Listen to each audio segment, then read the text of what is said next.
আসসালামু আলাইকুম রহমতুল্লাহি ওবরাকাতুহ। এখন আমরা আবারও সূরা ফিল নিয়ে আলোচনা শুরু করছি। প্রথমে আমরা বিস্তারিত আলোচনা করেছি সূরাগুলোর মধ্যকার পারস্পরিক সম্পর্ক নিয়ে। সূরা ফিল থেকে শুরু করে কুরআনের শেষ সূরা পর্যন্ত এই সূরাগুলোর পারস্পরিক সম্পর্ক নিয়ে।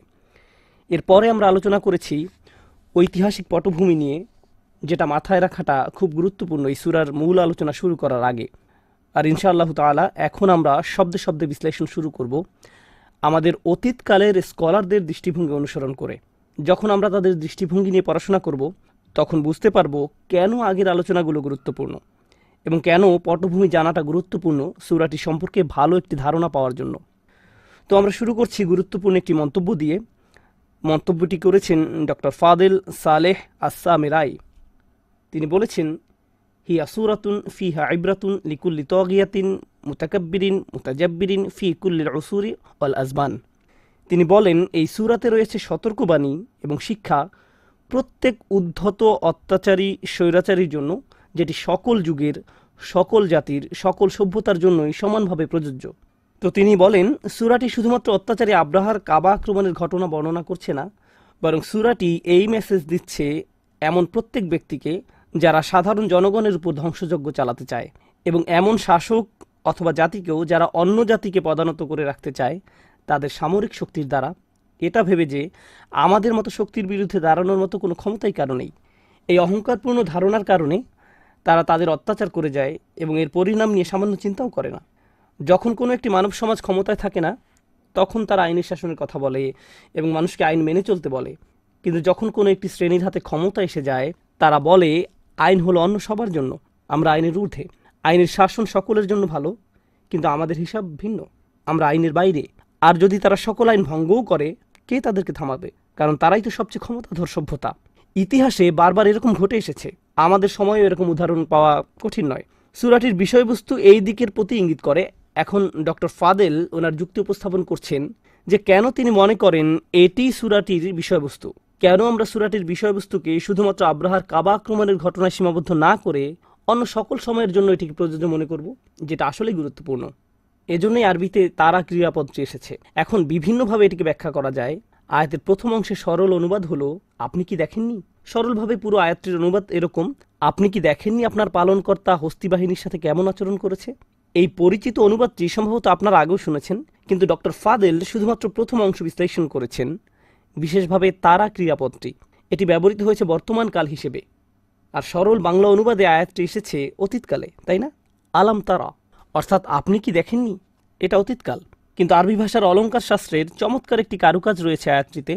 আমার এইতা ব্যবহার করা হয়নি, যা শুধুমাত্র অতীতকাল বোঝায়। সেটা না করে বরং আলাম তারা শব্দ দুটির ব্যবহার ইঙ্গিত দিচ্ছে যে এটি সব সময়ের জন্য প্রযোজ্য। আরবি অলঙ্কার শাস্ত্র অনুযায়ী আয়াতটি এই বিষয় ইঙ্গিত করে যে এটা শুধু একবার ঘটেই শেষ হয়ে যায়নি, বরং এটা বারে বারে ঘটতে থাকবে।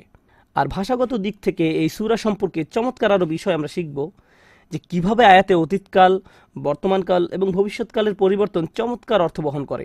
সুতরাং আরবিতে লামের সাথে মুদারে বা বর্তমানকালের এই ব্যবহার এটাই ইঙ্গিত দেয় যে এটা শুধু ওই সময়ের জন্য না, বরং সকল সময়ের জন্য। আরও দুইটি শিক্ষা, আলাম তারা ফিহা দালালাতান লুগিয়াতান। আলাম তারা এই বাক্যাংশটিতে আরও দুটি ভাষাগত শিক্ষা রয়েছে।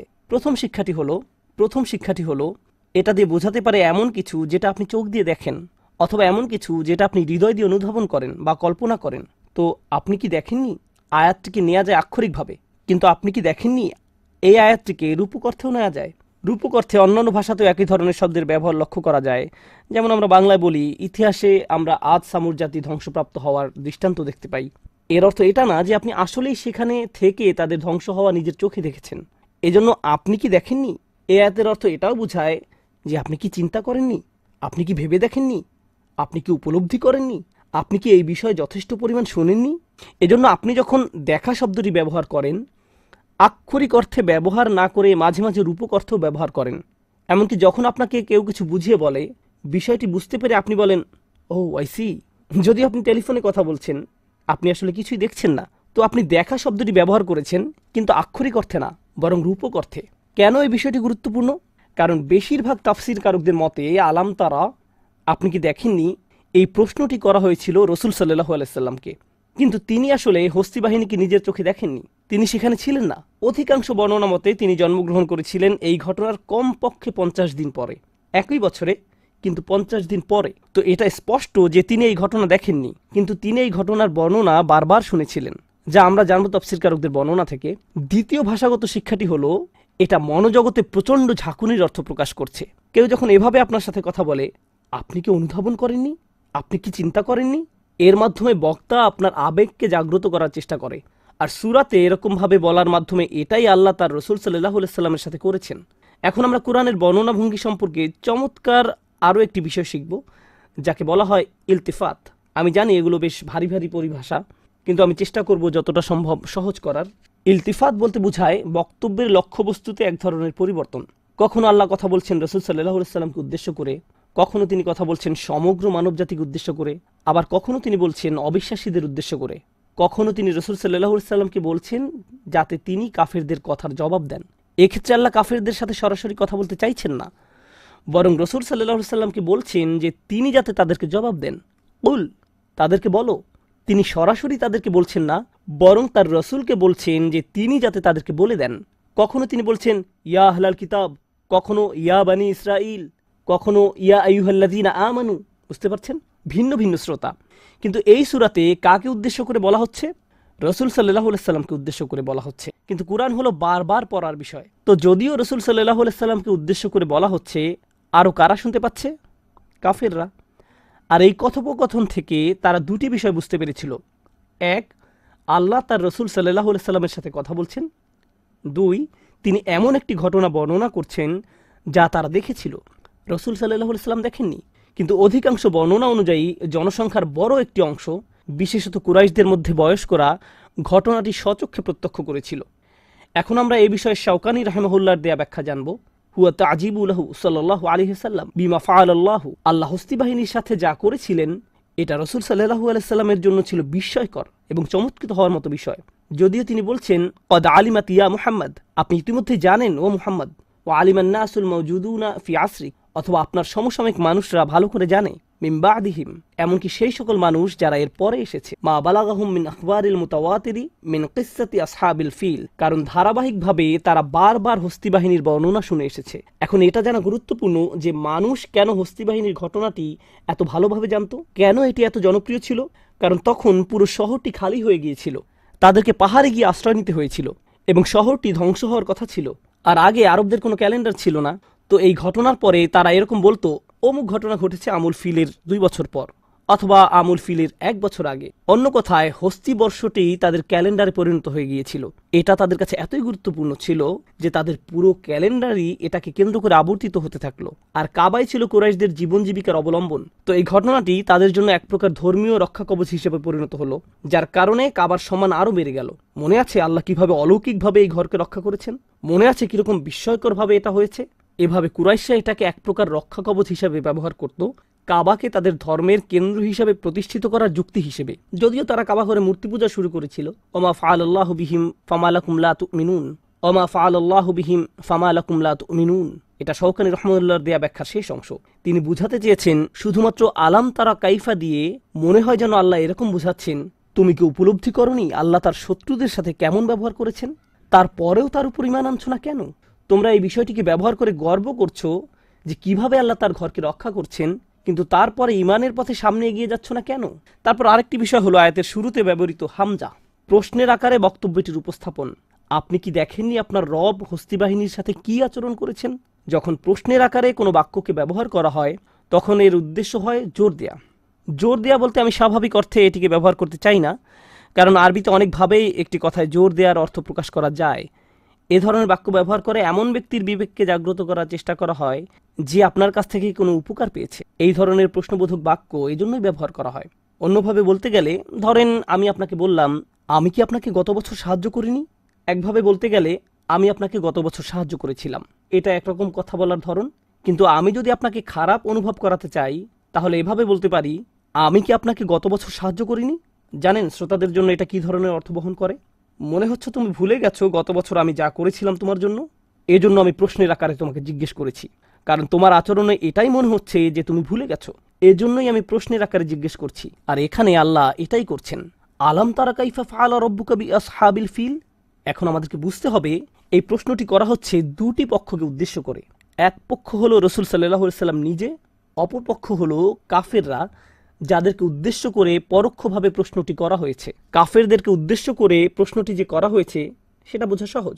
স্পষ্টতই তারা আল্লাহর এই অনুগ্রহটির প্রতি কৃতজ্ঞতা দেখায়নি, কারণ তারা এখনও প্রকাশ্যে শিরকের মতো অপরাধ করে যাচ্ছে এবং আল্লাহর ঘরে মূর্তি রেখে এই ঘরের পবিত্রতা নষ্ট করছে।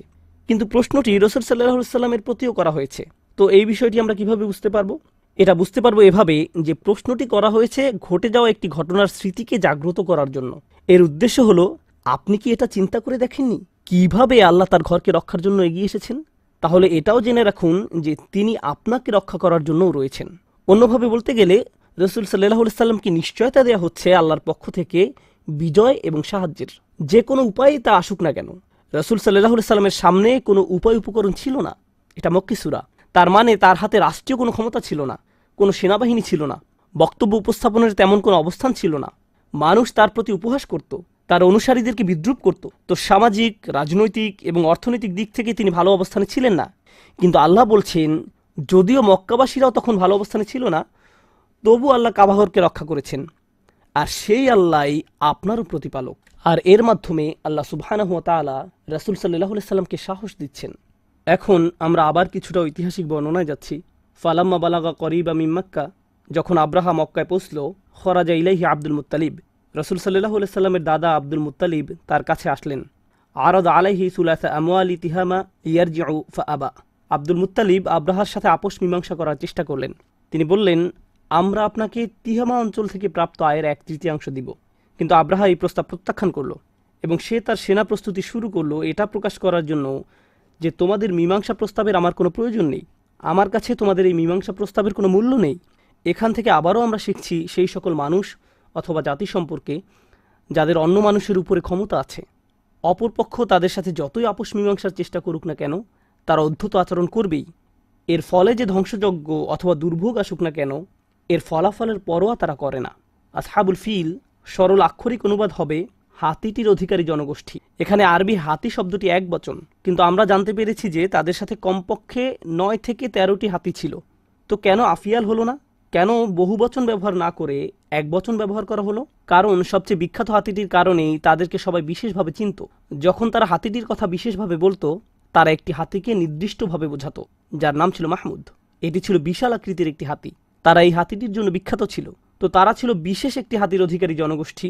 এটি ইঙ্গিত করছে একটি বিশেষ হাতির দিকে। কিন্তু আবার ব্যাকরণগত দিক থেকে ফিল শব্দটি ইসমে জামা, অর্থাৎ শব্দটি একবচন হলেও এটি তার শ্রেণীর সকল প্রাণীর জন্য সমষ্টিগত অর্থ প্রকাশ করে। এখন আপনি যদি ফিল শব্দটিকে ইসমে জামা হিসেবে ধরেন, তাহলে আপনার অনুবাদ ভিন্নতা আসবে। এখন বিশেষ একটি হাতির অধিকারী জনগোষ্ঠী না বলে অনুবাদে তাদেরকে বলতে হবে হস্তি বাহিনী। অন্য কথায় তারা হলো এমন জনগোষ্ঠী যাদেরকে মানুষ চিনত হস্তি সেনাবাহিনী হিসেবে। আসহাবুল ফিল এই অংশটি নিয়ে আমরা পরে আবার বিস্তারিত আলোচনা করব ইনশাআল্লাহ তাআলা। কিন্তু এখন আলাম তারা এই অংশটি নিয়ে আরও কিছু প্রশ্নের উত্তর দিতে চাই। আল্লাহ কেন বললেন আপনি কি দেখেননি? যদিও বা ঘটনাটি ঘটেছে অনেক আগে, এমনকি রাসূল সাল্লাল্লাহু আলাইহি সাল্লামের নবুয়ত পাওয়ারও আগে। এখানে দেখার বিষয়টি উল্লেখ করার দুইটা উদ্দেশ্য রয়েছে, জানানো এবং স্মরণ করানো। অর্থাৎ আপনি কি জানেন না যে কি ঘটেছিল? এভাবে জানানোর অর্থ প্রকাশ পায়। স্মরণ করানো অর্থে আপনি কি ভুলে গেছেন কি ঘটেছিল? এবং এটা থেকে এই ইঙ্গিত পাওয়া যায় যে এই ঘটনার বিবরণ সমাজে ধারাবাহিকভাবে চলে আসছিল। এটা ছিল বহুল প্রচলিত একটি ঘটনা এবং শুধুমাত্র ঘটনাটি বর্ণনা করার চেয়ে এই ঘটনা থেকে প্রাপ্ত শিক্ষার আলোচনা বেশি গুরুত্বপূর্ণ।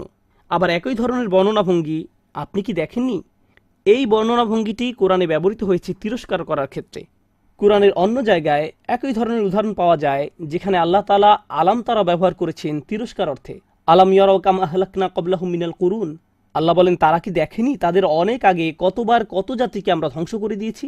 আলাম তা'লাম আন্নাল্লাহা আলা কুল্লি শাইইন কাদির। তুমি কি জানো না আল্লাহ সকল কিছুর উপর পূর্ণ ক্ষমতার অধিকারী? তো আলাম তারা, আলাম তা'লাম এই শব্দগুলোতে এক ধরনের ধমক মিশ্রিত শক্তিশালী তিরস্কার রয়েছে অথবা শক্তিশালী সান্ত্বনাবাণী রয়েছে। এখন আমরা তাফসিরুল ওয়াসিত থেকে কিছু বিষয় জানব। তাফসির গ্রন্থটির লেখক শায়েখ তানতাউই। এটা প্রথম প্রকাশিত হয় 1928 সালে। চমৎকার একটি তাফসির। আল্লাহ সুবহানাহু ওয়া তাআলা প্রশ্নবোধক শব্দ ব্যবহার করেছেন এটা বোঝাতে যে কিভাবে, শুধুমাত্র তিনি কি করেছিলেন তা না বলে বরং কিভাবে তিনি করেছিলেন। আল্লাহ শুধু বলেননি তিনি তাদের সাথে কি করেছিলেন, তিনি প্রশ্নবোধক ভঙ্গিতে বলেছেন কিভাবে তিনি তাদেরকে শাস্তি দিয়েছিলেন। এজন্যই আরবি শব্দ কাইফা ব্যবহৃত হয়েছে। তাফসীরকারক বলছেন, আয়াতে কাইফা শব্দটির তাৎপর্য হলো এটি আল্লাহ তাদের সাথে কীরকম আচরণ করেছিলেন সে বিষয়টাকে অনেক বেশি ব্যাখ্যা করছে। তুমি কি করেছো? আমি খাবার খেয়েছি। তুমি কিভাবে খেয়েছো? এখন আপনি আরও বেশি ব্যাখ্যা আশা করছেন, তাই না? সুতরাং আপনি যখন জিজ্ঞেস করেন কাইফা, এর জবাব হবে বিস্তারিত। কিন্তু আপনি যদি আরবিতে মা বা বাংলায় কি শব্দটি দিয়ে প্রশ্ন করেন, এর উত্তর হয় এক কথায়, তিনি ধ্বংস করেছেন। কিন্তু কিভাবে প্রশ্নটি করে বিস্তারিত বর্ণনা আশা করা হয়? এটি আল্লাহর শক্তিমাত্রাকে প্রকাশ করে অনেক বেশি বিস্তারিতভাবে। কাইফা শব্দটির ব্যাপারে আরেকটা বিষয়, এটি ব্যবহৃত হয় বিস্ময় প্রকাশের জন্য। অর্থাৎ এটি এই আরবদের মধ্যে এমনভাবে চিন্তা জাগিয়েছে, কিভাবে এটা সম্ভব হলো যে হাতি দিয়ে সজ্জিত একটি সেনাবাহিনী আপনার সীমানায় উপস্থিত, আর তাদেরকে প্রতিহত করার জন্য আপনার কোনো সেনাবাহিনীও নেই, কিন্তু তারপরেও আপনি অক্ষত নিরাপদে আছেন। শুধু তাই নয়, যখন মহামারী শুরু হলো, আমরা এই মহামারী সম্পর্কে আরও বিস্তারিত আলোচনা করব। আব্রাহার সেনাবাহিনীর মৃতদেহ থেকে এক ধরনের মহামারী দেখা দিয়েছিল। এমনকি এই মহামারী যখন শুরু হলো, এতে শুধুমাত্র আব্রাহার সেনাবাহিনী আক্রান্ত হলো। আরেকটা বিষয় হলো, আপনারা দেখবেন যখন কোনো জাতি অন্য জাতির উদ্দেশ্যে সৈন্যবাহিনী প্রেরণ করে আর তারা সেখানে পরাজিত হয়, মারা যায়, তখন কিন্তু আক্রমণকারী জাতি আরও বেশি রাগান্বিত হয়ে আরেকটি সেনাবাহিনী পাঠায়। এটাই সাধারণত ঘটে, তাই না? কারণ তারা বলে আমাদের সন্তানদেরকে হত্যা করা হয়েছে, এর প্রতিশোধ আমরা নিবই।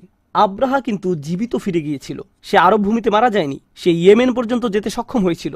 এবং যখন সে ফিরে গিয়েছিল, সেই সময়ের মধ্যে ওই নুড়ি পাথরগুলোর আঘাতে তার চামড়ায় এক ধরনের রোগ তৈরি হয়। এর ফলে তার চামড়া খসে পড়ছিল এবং এটা আক্ষরিকভাবেই যেন চামড়াকে পুড়িয়ে দিচ্ছিল। তো ইয়েমেনিরা আব্রাহার এই বিভৎস অবস্থা দেখে ভয় পেয়ে গেল, যার কারণে আবারও মক্কা আক্রমণের চিন্তা তাদের মাথায়ও আসলো না।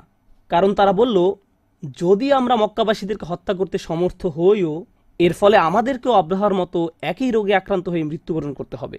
তো এটা ছিল আল্লাহর পক্ষ থেকে বিস্ময়কর একটা পরিকল্পনা, যে বিষয়টা ইয়েমেনি সাম্রাজ্যের প্রতিশোধমূলক স্পৃহাকে আরও বেশি জাগ্রত করতে পারত। সেই একই বিষয় ব্যবহার করে আল্লাহ সুবহানাহু ওয়া তাআলা তাদের পুনরায় আক্রমণের চিন্তাকে চিরতরে নিঃশেষ করে দিলেন। এই বিষয়ে একটু পরে আরও বিস্তারিত আলোচনা করবো ইনশাআল্লাহ। আবারও কিভাবে শব্দটি নিয়ে আলোচনা করি, কিভাবে চমৎকারভাবে আল্লাহ এই পরিকল্পনাটি করেছিলেন। কারণ আল্লাহ কি নয়, বরং কিভাবে শব্দটি ব্যবহার করেছেন। কুরআনের অন্যত্র তিনি একই ধরনের বর্ণনাভঙ্গি ব্যবহার করেছেন। আফালাম ইয়ানজুরু ইলাস সামাই ফাওকাহুম কাইফা বানাইনাহা। তারা কি আকাশ দেখেনি? শুধুমাত্র তিনি কি সৃষ্টি করেছেন তা নয়, বরং কিভাবে সৃষ্টি করেছেন, কিভাবে এটা সৃষ্টি হলো, কিভাবে এর ডিজাইন করা হলো। যে কোনো চমৎকার কনস্ট্রাকশন প্রজেক্টের কথা চিন্তা করুন। এখানে আমেরিকার টেক্সাস অঙ্গরাজ্যে এক একটি এলাকার জন্য আমাদের আছে এক একটি করে বড় মসজিদ, কারণ এখানকার মসজিদগুলো হয় বিদেশি অর্থায়নে। এত বড় মসজিদ বানানোর সামর্থ্য আমাদের নেই। নিউ ইয়র্ক থেকে আমি যখন সর্বপ্রথম টেক্সাসে আসি, তখন প্রথম আরভিং মসজিদ দেখে আশ্চর্য হয়ে গিয়েছিলাম, কিভাবে ওনারা এত চমৎকার মসজিদ বানালেন। কনস্ট্রাকশন প্রজেক্টটি দেখে আমি বিস্মিত হয়েছিলাম, কিভাবে এটা সম্ভব, কিভাবে শব্দটি ব্যবহার করেই আমরা বিস্ময় প্রকাশ করে থাকি। আল্লাহ একইভাবে প্রশ্ন করেছেন তার নিজের সৃষ্টি, এই আকাশ, এই দিগন্ত, এই সুবিশাল মহাবিশ্ব নিয়ে। প্রসঙ্গক্রমে আর সামা বলতে শুধুমাত্র আকাশ বোঝায় না। সামা অর্থ উপরে যা কিছু আছে সব কিছু, উপরের সব কিছু, আপনার উপরে যা কিছু আছে, যা চিন্তা করতে গিয়ে আপনি বিস্ময়ে অভিভূত হয়েছেন, যে স্থাপত্যশৈলীর নিদর্শন তাতে রয়েছে। সুবহানাল্লাহ। কাইফা শব্দটি ব্যবহার করা হয়েছে শ্রোতার মনে বিস্ময়ের অনুভূতিকে জাগ্রত করার জন্য। এতে কোনো সন্দেহ নেই যে এই ঘটনাটি ঘটেছিল সৃষ্টিকর্তার শক্তিমত্তা, জ্ঞান এবং বিচক্ষণতার একটি স্পষ্ট প্রমাণ। এবং এই ঘটনাটি রসুল সাল্লাল্লাহু আলাইহি সাল্লামের মর্যাদা এবং মহত্বের একটি প্রমাণ। কেন এটা রসুল সাল্লাল্লাহু আলাইহি সাল্লামের জন্য মর্যাদা? এর কারণ আমাদের ধর্মে এটা প্রসিদ্ধ যে রসুল প্রেরণের আগে থেকেই মুজিজা দেখা দিতে পারে। কোনো রসুল প্রেরণের আগে কিছু কিছু অলৌকিক ঘটনা ঘটতে থাকে। এটি ছিল সেই অলৌকিক ঘটনাগুলোর একটি, তাদের নবুয়তের ইঙ্গিত হিসেবে এবং এর সত্যতা নিদর্শন হিসেবে। আর এই কারণেই জানা যায় যে মেঘ রসুল সাল্লাল্লাহু আলাইহি সাল্লামকে ছায়া দিত। এ ধরনের আরও মুজিজার বর্ণনা পাওয়া যায়, কিন্তু ওনার জন্মেরও আগে বড় এই মুজিজাটি জানান দেয় যে কিছু একটা ঘটতে যাচ্ছে। এখন আমরা এই ঘটনার সময় আব্দুল মুত্তালিব যে কবিতা রচনা করেছিলেন সেই বিষয়ে জানব। আপনি হয়তো চিন্তা করতে পারেন, তিনি ছিলেন কুরাইশদের প্রধান, আব্রাহা আসছে ওনার এলাকা ধ্বংস করতে, আর এই অবস্থায় উনি কিনা কবিতা রচনা করছেন। বিষয়টা বুঝিয়ে বলছি। আরবে কবিতা ছিল দোয়ার একটি ভাষা। আমরা যখন তার কবিতাটি পড়ব, আমরা দেখতে পাবো যে তিনি আসলে মহান আল্লাহকে উদ্দেশ্য করে কাব্যিক ভাষায় দোয়া করেছেন। তিনি লিখছেন, সন্দেহ নেই এই ব্যক্তির উদ্দেশ্য কাবাঘরকে ধ্বংস করা, অতএব আপনার হালালের কাছে আসা থেকে তাকে বিরত রাখুন। এখানে হালাল শব্দটির ব্যবহার চমৎকার ভাষাশৈলী প্রকাশ করছে। আপনারা জানেন কাবাঘরকে বলা হয় বাইতুল হারাম। আব্দুল মুত্তালিব বলছেন এটা হারাম আর সবার জন্য, কিন্তু কার জন্য হালাল? আল্লাহর জন্য। ও আল্লাহ, এই ঘরটি যা শুধু আপনার জন্যই হালাল, অন্য সকলের জন্য যা হারাম, এই ঘরকে একমাত্র আপনিই রক্ষা করতে পারেন তাদের আক্রমণ থেকে। উনসুর আলা আলি সলিব, উনসুর আলা আলি সলিব। আর রক্ষা করুন ক্রসের অধিকারীদের হাত থেকে। কেন? কারণ মনে করে দেখুন, আব্রাহা এবং তার বাহিনী ছিল খ্রিস্টান, যারা এসেছিল হাবাসা থেকে। এজন্যই তিনি ক্রসের অধিকারীদের কথা বলেছেন, এবং তাদের কাছ থেকে যারা ক্রসের উপাসনা করে তাদের কাছ থেকে রক্ষা করুন আপনার নিজের লোকদেরকে ক্রসের অধিকারীদের কাছ থেকে এবং ক্রসের উপাসনাকারীদের কাছ থেকে। তো তিনি আল্লাহকে বলছেন, আমরা আপনার নিজের লোক, আমরাই আপনার ঘরের রক্ষণাবেক্ষণকারী, অতএব তাদের বিপরীতে আমাদেরকে সাহায্য করুন। তাদের ক্রস এবং ধ্বংসাত্মক এই পরিকল্পনাকে কখনোই বিজয়ী হতে দিয়েন না আপনার পবিত্র এই স্থানের উপরে। আপনি যদি তাদেরকে ছেড়ে দেন আর আমাদের কাবাকে রক্ষা না করেন, তাহলে আপনার যা ভালো মনে হয় তাই করুন। এরপর তিনি তাদের বিরুদ্ধে আরেকটি দোয়া করলেন, কিন্তু আমার মতে এটি আব্দুল মুত্তালিবের মনের কোমলতাকে প্রকাশ করছে। ইয়া রব লা আরজুলাহুম সিওয়াক, হে প্রভু, আমি তাদের বিপরীতে শুধু আপনার কাছেই মিনতি করছি। হে প্রভু, তাদেরকে বিরত রাখুন এবং মানুষদেরকে আক্রমণ করা থেকে যারা আপনাকে সাপোর্ট করে। তো এটা ছিল কাব্যিক ছন্দে করা আব্দুল মুত্তালিবের দোয়া। এখন আমরা ফাআলা শব্দটির ব্যবহার নিয়ে সামান্য আলোচনা করব। আরবিতে ফাআলা শব্দটির তিনটি অর্থ লুকিয়ে আছে। আল আমাল মানে কাজ, হারকত বা নড়াচড়া, আল হাদাসা বা ঘটনা। এমন কিছু যা ঘটে থাকে। এটা ব্যবহৃত হয় শুধুমাত্র এমন বিষয়ের জন্য যা ধরা বা ছোঁয়া যায়। অন্য কথায় বলতে গেলে অ্যাবস্ট্রাক্ট, অর্থাৎ এমন বিষয়ের জন্য এটি ব্যবহৃত হয় না যার অস্তিত্ব শুধু কল্পনার জগতে সীমাবদ্ধ, যা বাস্তবেই ঘটে, যার কারণে কোনো কিছু একটি জায়গা থেকে অন্য জায়গায় স্থান পরিবর্তন করে, তাকে বলা হয় ফেইল। আরবরা তাদের কথায় শব্দটিকে এভাবে ব্যবহার করে থাকে, বিফেইলে কাজা। তারা এই বাক্যাংশ ব্যবহার করত যার অর্থ এর প্রভাবের কারণে। তো ফাআলা শব্দটি প্রভাব অর্থ ব্যবহৃত হয়ে থাকে। এছাড়াও ফেইল বা বিফেইল ব্যবহৃত হয় হাকিকা অর্থে। অথবা আপনি যখন আরবিতে বলেন বিফেইল অথবা আফঈল, এর অর্থ হয় অবশ্যই, আসলেই। তো এর দ্বারা এমন কিছু বোঝা যায় যা আসলেই ঘটে থাকে। এটা কল্পনার জগতের কোনো বিষয় নয়, অ্যাবস্ট্রাক্ট কোনো বিষয় না। তো কেন খলাকা, জাআলা বা আমিলা না বলে ফাআলা বলা হলো? প্রথমত, জাআলা এবং খলাকা ব্যবহার না করার কারণ হলো এই দুইটি ক্রিয়াপদের অর্থই ফাআলার মধ্যে অন্তর্ভুক্ত। এজন্য ফাআলা শব্দটি বেশি ব্যাপক অর্থবোধক। ফাআলার পরিবর্তে আমালা শব্দটি যদি ব্যবহার করা হতো, ফাআলা শব্দের পরিবর্তে আমালা শব্দ ব্যবহার না করার কারণটাও বেশ ইন্টারেস্টিং। ফাআলা এবং আমালা এই দুইটি শব্দেরই সরল অনুবাদ হলো কাজ, কিন্তু আমালা বলতে বোঝায় এমন কাজ যা উদ্দেশ্য সহকারে করা হয়, আর ফাআলা বলতে বোঝায় এমন কাজ যা উদ্দেশ্য সহকারেও হতে পারে, আবার উদ্দেশ্যহীনভাবেও হতে পারে। দুইটা শব্দের মধ্যে এই হলো একটি পার্থক্য। আমালা হলো এমন কাজ যার জন্য চেষ্টা প্রচেষ্টার প্রয়োজন হয়, আর ফাআলা হলো এমন কাজ যা চেষ্টা প্রচেষ্টা ছাড়াও হতে পারে। ইন্টারেস্টিং বিষয় হলো, কোরআনে আল্লাহর জন্য আমালা শব্দটি ব্যবহৃত হয়নি, বরং ফাআলা ব্যবহৃত হয়েছে। এটা দ্বারা বোঝাচ্ছে আল্লাহ যখন কিছু করেন তখন কোনো চেষ্টা প্রচেষ্টার প্রয়োজন হয় না। চেষ্টা প্রচেষ্টা হলো মানুষের বৈশিষ্ট্য। কাইফা ফাআলা রাব্বুক ফাআলুল লিমা ইউরিদ, একই রকমের বর্ণনা ভঙ্গি অন্য সূরাতেও রয়েছে। আলাম তারা কাইফা ফাআলা রাব্বুকা বিআসহাবিল ফিল, আমালা ব্যবহৃত হয়নি, ব্যবহৃত হয়েছে ফাআলা। কেন? কারণ এই ঘটনা ঘটানোর জন্য আল্লাহর কোনো চেষ্টা প্রচেষ্টার প্রয়োজন হয়নি। আমালা শব্দটি ব্যবহার না করার আরেকটা তাৎপর্য হলো, আরবি অলঙ্কার শাস্ত্রে যাকে বলা হয় মুখালিফুল মাআনি, আরবিতে আপনি যখন বলেন একটি আমল করা হয়েছে, অর্থাৎ কাজটি করার ইচ্ছা ছিল বিধায় কাজটি করা হয়েছে, তখন আপনি এটা ইঙ্গিত করেন যে অন্য আরও কাজ রয়েছে যা ইচ্ছার বাইরে হয়ে গেছে। তখন এটা হয়ে যেত আল্লাহ সম্পর্কে এমন ধারণা যা যথাযথ নয়। এজন্যই আমালা শব্দটি ব্যবহৃত হয়নি। আল্লামা আলুসির তাফসিরে তিনি আরেকটা দারুণ বিষয় বলেছেন, যদি আল্লাহ এখানে তিনটি শব্দই উল্লেখ করতেন তাহলে কথা অস্বাভাবিকভাবে দীর্ঘ হয়ে যেত। তিনি একটি শব্দ ব্যবহার করেছেন যার মধ্যে বাকি দুটি শব্দই অন্তর্ভুক্ত। এজন্যই কোরআনের ভাষা ব্যাপক অর্থবোধক। এটাই কোরআনের বৈশিষ্ট্য। এই সূরাটি আপনারা ছোটবেলা থেকে মুখস্থ করেছেন। আমরা 3 পর্বে এটি আলোচনা করেছি। খুব ছোট একটি সূরা, মাত্র 5 আয়াতের, কিন্তু প্রতিটি শব্দের মধ্যেই রত্নভাণ্ডার লুকিয়ে রয়েছে। প্রত্যেকটি শব্দেরই গভীরতা রয়েছে। প্রত্যেকটি শব্দের মধ্যেই মহান আল্লাহ প্রদত্ত জ্ঞান লুকিয়ে আছে। তো আসুন পরবর্তী বিষয়ে যাওয়া যাক। আল্লাহ আজ্জা ওয়া জাল্লা এখানে রব্বুক শব্দটি ব্যবহার করেছেন। আলাম তারা কাইফা ফাআলা রব্বুক, তিনি আল্লাহ শব্দটি ব্যবহার করেননি। এটা গুরুত্বপূর্ণ একটা পয়েন্ট, খেয়াল করুন। আল্লাহ শব্দটি হলো ইসমে আলম, এটা আল্লাহর একটি নাম, আর এই নামের মধ্যে মহান আল্লাহর সকল গুণাবলী অন্তর্ভুক্ত রয়েছে। আপনি যদি আল্লাহকে এক শব্দ দিয়ে ডাকতে চান যে শব্দটির মধ্যে তার সকল গুণাবলী অন্তর্ভুক্ত, আর রহমান, আর রহিম, আল মালিক, আল কুদ্দুস, তার সকল গুণাবলী, তখন এই একটি শব্দই আপনি ব্যবহার করতে পারেন যা দিয়ে তার সকল গুণাবলীকে বোঝাবে, আর সেই শব্দটি হলো আল্লাহ। কিন্তু যখন আপনি রব শব্দটি ব্যবহার করেন, এর দ্বারা বোঝায় একটি নির্দিষ্ট বৈশিষ্ট্য, আর এই বৈশিষ্ট্যটির অর্থ হলো একজন প্রভু থাকা এবং সেই প্রভুর দাস থাকা। এটাই রব শব্দটির প্রধানতম অর্থ। এর অন্যান্য আরও অর্থ আছে, আল মুনঈম, আল কাইয়িম, আল মুরব্বি, আল মুഅতি। রব শব্দটির আরও অর্থ আছে, কিন্তু প্রধানতম অর্থ হলো প্রভু, আর একজন প্রভুর দাস থাকবে, এটাই স্বাভাবিক। কেন এই বিষয়টি গুরুত্বপূর্ণ? কারণ এই সূরাটি শুধুমাত্র আপনাকে ঐতিহাসিক ঘটনা বর্ণনা করছে না, সূরাটি আপনাকে জানিয়ে দিচ্ছে যে এই ঘটনাটি ঘটিয়েছেন আপনার প্রভু, আর এই জন্যই আপনাকে তার দাসত্ব করা উচিত। ভাষার এই বর্ণনা ভঙ্গি এই উপসংহারটিই দাবি করছে। এর পরিবর্তে যদি আল্লাহ শব্দটি ব্যবহার করা হতো, কাইফা ফাআল আল্লাহু বিআসহাবিল ফিল, তখন এটা ঐতিহাসিক ঘটনা বর্ণনা করতো ঠিকই, কিন্তু এতে আমার উপরে সরাসরি দাসত্বের দাবি চলে আসতো না। বরং রব শব্দটি এখানে গুরুত্বপূর্ণ, কারণ এটা তাদের উপর দাসত্বের দাবি প্রকাশ করছে। আর এই বিষয়টা অত্যন্ত পরিষ্কার হয়ে যাবে পরবর্তী সূরার আলোচনায়, কারণ সেখানে আল্লাহ কি বলেছেন, ফালিয়াবুদু রাব্বা হাযাল বাইত, অতএব তাদের উচিত এই ঘরের প্রভুর দাসত্ব করা। আর সেখানে আল্লাহ কি কারণ উল্লেখ করেছেন, আল্লাযী আতআমাহুম মিন জু', এর পরবর্তী কারণটি কি, ওয়া আমানাহুম মিন খাউফ, তিনি তাদেরকে ভয়ের পরিবর্তে নিরাপত্তা দিয়েছেন। আর এই ভয়ের পরিবর্তে নিরাপত্তাই হলো সূরা ফিল। এটাই সূরা ফিলের মূল বিষয়বস্তু। তো আল্লাহ সেখানে সরাসরি এই দাসত্বের দাবি করছেন, কিন্তু এই সূরায় সরাসরি না হলেও বিষয়বস্তুর কারণে এই দাবিটি চলে আসছে। এখন কেন রব্বুক বলা হলো? আসুন রব্বুকা শব্দটির দিকে নজর দেওয়া যাক। রব্বুকা বলতে রাসূল সাল্লাল্লাহু আলাইহি ওয়াসাল্লামকে উদ্দেশ্য করে বলা হচ্ছে, অর্থাৎ আপনার প্রভু। লক্ষ্য করুন, পরবর্তী সূরাতে আল্লাহ বলছেন তিনি হলেন এই ঘরের প্রভু, তাই না? রব্বা হাযাল বাইত। কিন্তু তিনি এই ঘরের প্রভু, এটা উল্লেখ করার আগে তিনি উল্লেখ করেছেন রাসূল সাল্লাল্লাহু আলাইহি ওয়াসাল্লামের কথা। তো যদিও তিনি এই ঘরকে রক্ষা করবেন, কিন্তু ঘরের উল্লেখ করছেন পরে। কার কথা তিনি আগে উল্লেখ করেছেন? তার রাসূল সাল্লাল্লাহু আলাইহি ওয়াসাল্লামের কথা। তিনি তার রাসূল সাল্লাল্লাহু আলাইহি ওয়াসাল্লামকেও রক্ষা করবেন।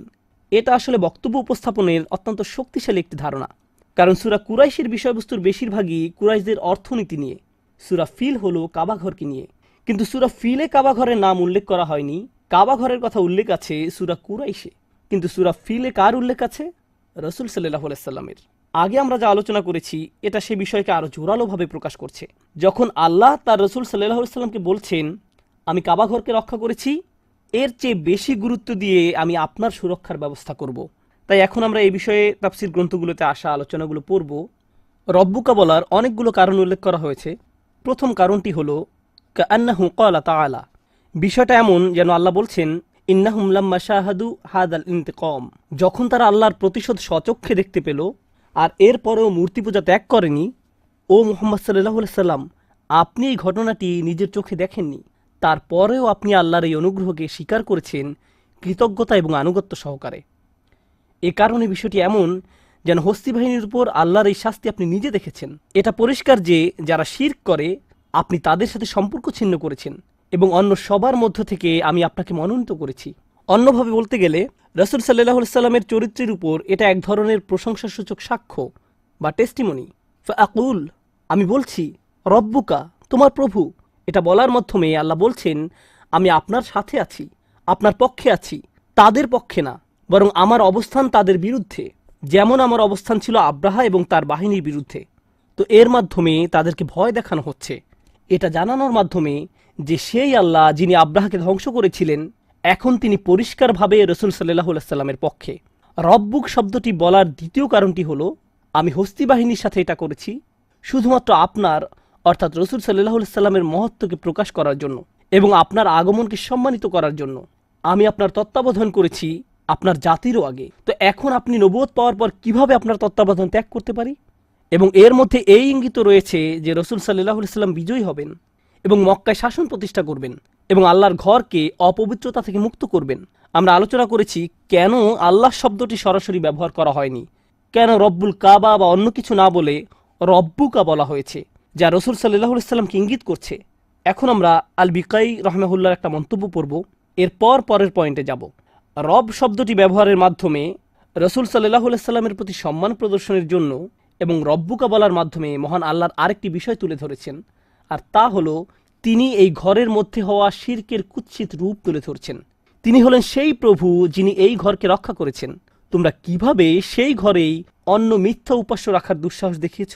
তো রব শব্দটি ব্যবহারের মাধ্যমে কাবা ঘরে হওয়া শিরকের প্রতি এক প্রকারের অস্বীকৃতি জানানো হয়েছে। أشهد أن لا إله